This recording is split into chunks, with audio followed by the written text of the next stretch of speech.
A few years back, my friends and I decided to rent an Airbnb to celebrate Christmas. We found a great place at a reasonable price, but it was in a quiet rural area. What we didn't realize at first was that it was located right across from an old cemetery, which made us feel a little uneasy. After a long, tiring drive, we finally arrived, unpacked, and took a moment to relax. The house was lovely, with wooden floors and large windows that let in a lot of natural light. Once we got settled, we decided to explore the surroundings.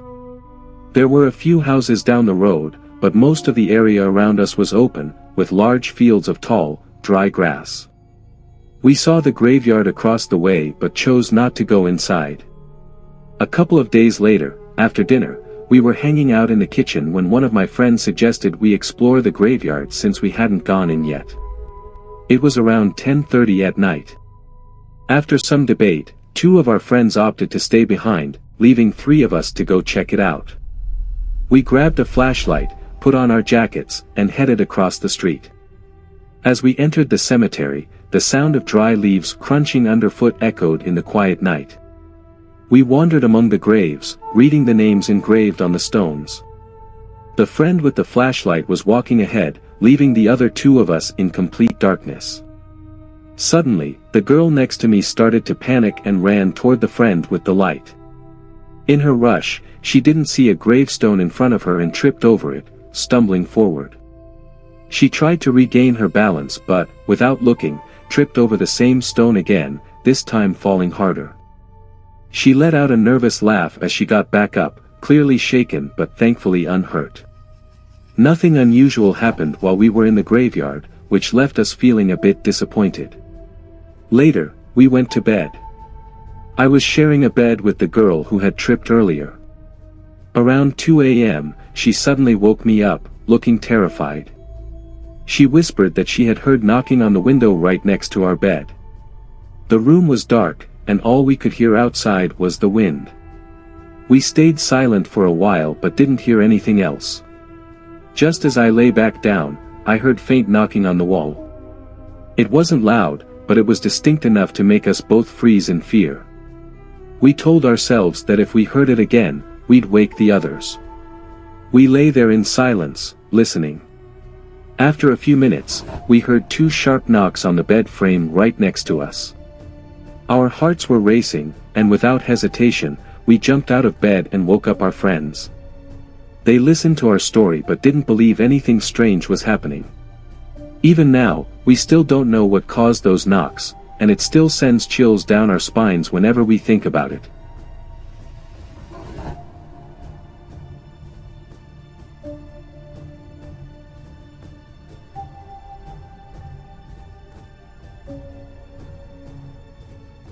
My girlfriend and I took a trip to the woods of Vermont just before the pandemic hit. We drove for hours in our old Jeep, passing through quaint little towns and wide open fields, all while soaking in the fresh air and breathtaking mountain views. The peaceful sounds of birds and rustling leaves accompanied us as we made our way to the cabin we had rented for our stay. The journey itself was incredible. There's nothing like the feeling of driving through such beautiful scenery in that old Jeep. The first night was perfect. We relaxed in the hot tub, gazing up at the clear, starry sky, free from the interference of city lights. After dinner and watching too many episodes of American Dad, we finally headed to bed. But in the middle of the night, we were startled by a loud bang at the front door. It was so forceful, it sounded like someone had kicked it with all their strength. Then, everything went silent. I lay there, unsure if it was real or just part of a dream. The next morning, over breakfast, I asked my girlfriend if she'd heard the noise too, and she confirmed that she had. That really surprised me. The path to the front door was soft dirt, and there's no way anyone could have approached it without leaving clear footprints. When I opened the metal door to check, I saw only our footprints, nothing else. But then, I noticed a dent in the door. The door was made of solid metal, so whatever hit it must have been powerful, but oddly, there were no other signs, no tracks, no clues. It was a clear warning sign, but I tried not to dwell on it too much. After checking the house and our Jeep, everything else seemed untouched. The second night started out much like the first. After a day of exploring, we soaked in the hot tub, had dinner, watched some shows, and went to bed. But this time, I had an overwhelming feeling that we were being watched. It's that unsettling sensation we've all experienced at some point, like there's something just out of sight, around the corner. Except this feeling was everywhere, it felt like the walls themselves were watching us. The hair on the back of my neck stood up, and I felt as though we weren't alone in the house, even though I knew we were. The feeling was so intense that I thought if I acknowledged it, things would get much worse, so I stayed silent. Sleeping that night was nearly impossible. The house, which had stood for hundreds of years, creaked and settled as old houses do, but the feeling of being watched grew stronger. It felt like strangers were standing over me in the dark, making me too afraid to even get up and use the bathroom. The morning of our third and final day felt different. The eerie feeling that had only bothered us at night was now present in broad daylight. I had this intense sense that one wrong move could trigger something terrible, as if hundreds of angry spirits were waiting to tear the place apart. Needless to say, I was relieved to leave the house for another day of exploring. But that third night, it was a nightmare. As I lay in bed, I felt strange touches all over my body, on my feet, shoulders, ears, and even my hair. My girlfriend, lying next to me, was restless, tossing and turning. I heard soft breathing nearby, like someone was standing right next to us, even though we were alone. My skin tingled with an eerie sensation, and strange noises echoed from the main part of the house, footsteps, furniture moving, like there was a large gathering happening outside our room. By 2:30 a.m., I had reached my limit. I knew we had to leave, but I was terrified that even moving or acknowledging the situation would make things worse. I tried waking my girlfriend, who's usually a light sleeper, but not that night. She remained completely still, peaceful even, while I was wide awake, consumed by the tension in the room. I gently shook her and tried to talk to her, but nothing worked. The stairs leading to the bedroom were steep, and I worried that if I carried her down, she could get hurt. I felt trapped, unable to leave her or the house. I didn't sleep at all that night. The strange touches continued, and the noises from the house grew louder, furniture scraping, footsteps echoing through the empty rooms. It sounded like the whole place was being rearranged. But as soon as the first light of dawn crept over the mountains, everything suddenly stopped. I finally managed to wake my girlfriend, and without saying a word, we quickly packed up and left the house behind. On the road, we finally started talking. It turns out she had experienced the same unsettling feelings I had, but on the third night, she slept deeply, as if she blinked and it was already morning. Living in the rural Northeast, you can't completely dismiss the possibility of the paranormal. People around here share strange stories all the time. I never believed in the supernatural before moving here, but after what we experienced, I'm not so sure anymore. I don't know what was in that house with us, but it didn't seem like just one thing, and it certainly didn't welcome our presence. It's not surprising that none of this was mentioned in the rental reviews. After all, the owners review their guests too, and no one wants to be blacklisted. This experience serves as a reminder that sometimes, that feeling of being watched from the tree line or past an old fence at night might be more than just your imagination. Sometimes, there's something really there.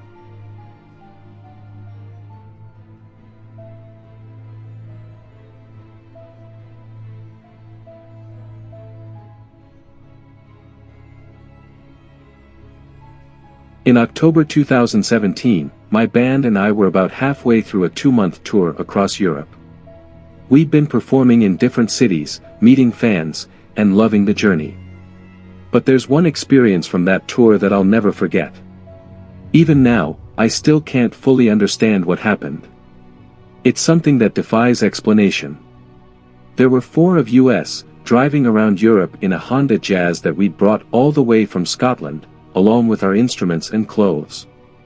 Some of the venues we played at, including this one, provided us with accommodation and meals, which was a huge relief after spending up to 9 hours crammed into a small car. So, of course, we accepted every offer of a place to stay.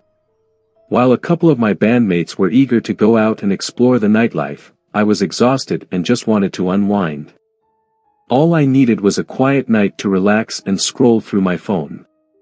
The tour was nearing its end, and I was really craving some downtime. When we were shown to our room, we expected something basic, just a bed and bathroom. But to our surprise, it turned out to be one of the most modern Airbnbs I'd ever seen, with stylish furniture, a comfortable bed, and a large window offering an amazing view of the city. The place had 2 spacious bedrooms, each with a king-size bed, a sleek shower, and even a jacuzzi. The kitchen was massive and fully equipped, with beautiful wooden floors throughout. I decided to sleep in the open living and kitchen area on my blow-up mattress, which was connected to the bedrooms and bathrooms like a shared common space. While my bandmates were getting ready to head out, I noticed a leaflet on the kitchen table. It said the building had stood since 1260, which amazed me because the place looked so modern. The renovations were so thorough, you couldn't see any of the original designs anymore. After saying goodbye to my bandmates, one of them joked about taking a bath when they got back. I settled into my makeshift bed in the middle of the common area and quickly drifted off to sleep, exhausted from the day. Sometime later, I was woken by the steady sound of a dripping tap. The room was mostly dark, but my eyes adjusted quickly. Faint city lights seeped in through the blinds, casting shadows on the floor. At first, I felt annoyed, thinking one of my bandmates had forgotten to turn the tap off properly after their bath, though I later found out none of them had even used the bath. I glanced at the wall clock and saw it was around 3:30 a.m. I pulled the blankets over my head, hoping to fall back asleep. But then something strange happened. It felt like a heavy weight suddenly pressed down on the bottom left corner of my mattress, like someone had sat down or stepped on it. It was almost like the feeling you get on a bouncy castle, where one side sinks, causing the other side to lift. Except this time, it jolted me about an inch into the air. For the first time in my life, I felt real fear. A cold wave of shock ran down my spine. My heart was racing, and the room was deathly quiet. I felt it again, but this time it was more like a gentle nudge, as if someone was trying to get my attention. I remember thinking, this isn't just in your head. This is actually happening. Terrified, I threw the blankets off and looked down toward the foot of my bed. At first, I didn't see anything, but then I noticed something standing past the dining table, about 2 feet away from my bed. It was dark and hard to make out, but I could sense it watching me. My gut told me something was very wrong. I blinked several times to make sure I wasn't imagining things, but I swear I saw a girl with no face, her long hair trailing down to her feet. She was about 5 feet 6 inches, incredibly pale, and looked as if she had just come in from the rain. I tried to scream, but no sound came out. Panicking, I threw the blanket back over myself, willing myself to go to sleep. I don't remember how, but I eventually passed out. The next morning, I woke up to one of my bandmates sitting at the dining table, working on his laptop. I was flooded with relief when I realized it was daytime. Sunlight streamed through the cracks in the blinds, making everything feel warm and safe again. I jumped up and rushed to tell him what had happened, but he brushed it off, saying it must have been a dream and told me to calm down. Just then, Gary, who had slept in one of the bedrooms, came into the kitchen. He looked pale as a ghost, and his movements were slow and unsteady. I asked him if he was okay, thinking he was just hungover from the night before, but something about his expression was off. After we packed up our things, 2 of the guys went to get the car, leaving Gary and me to watch over the bags in the lobby, sipping coffee. I asked Gary how he slept, but before I could say much more, he interrupted, saying, "Mate, you wouldn't believe me if I told you." I stared at him for a few seconds, expecting a funny or random story, but I was completely wrong. Gary and I are both skeptics, not that we don't believe in ghosts, but we like to have proof before accepting anything without question. As we sat there with our coffee, he told me that in the middle of the night, he felt someone climb into bed with him. At first, he thought it was one of the band members playing a prank. But when he turned to see who it was, no one was there, just the empty space beside him. He felt a cold, heavy weight on the bed, as though someone was lying there, but no one was visible. Gary said he was too frightened to move or call out, so he just lay there, trying to force himself to fall back asleep, like I had done. He never took the bath he'd mentioned earlier, and that explained why he had looked so pale when he woke up. He hadn't planned on telling anyone because it seemed too unbelievable. We exchanged looks, and in that moment, we both agreed, we would never spend another night in Zurich.